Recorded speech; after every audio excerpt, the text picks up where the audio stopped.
been exposed to the public, they would be able to convince the public opinion, and the public opinion would convince their representatives. That's how it should go.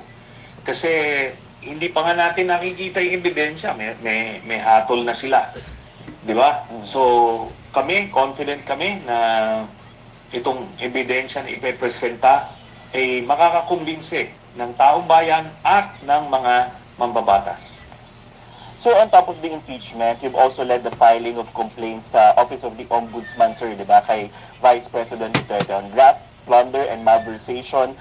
Will this have any bearing po dito sa impeachment process or vice versa? Merong bearing po yan kasi makakatulong po yung kasong na-file dun sa Office of the Ombudsman kasi the evidence na makukuha doon would be the same evidence na ipepresenta dito sa impeachment trial, impeachment hearings. Ang impeachment kasi is administrative in nature, meaning ang maximum penalty dito is removal from office.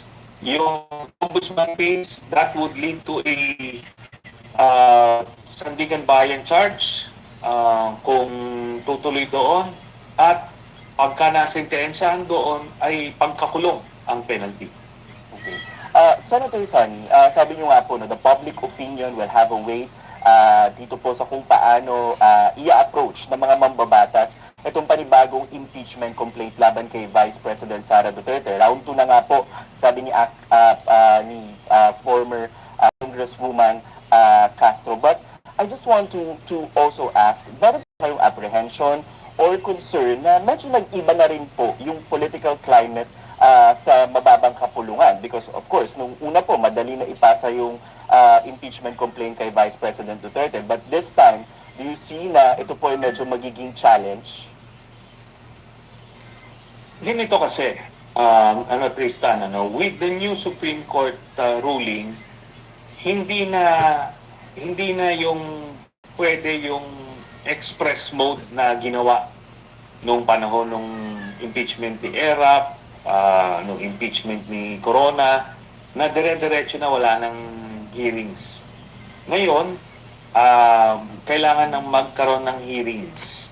So sa House of Representatives, Committee on Justice, ditinggin itong mga impeachment complaints na ito, hindi lang doon sa sufficiency in form, sufficiency in substance, then pupunta siya sa merits ng complaint.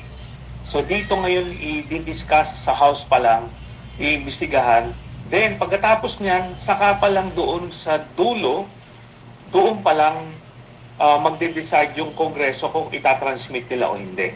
Wala pa tayo doon, malayo pa tayo doon. We will take this one step at a time.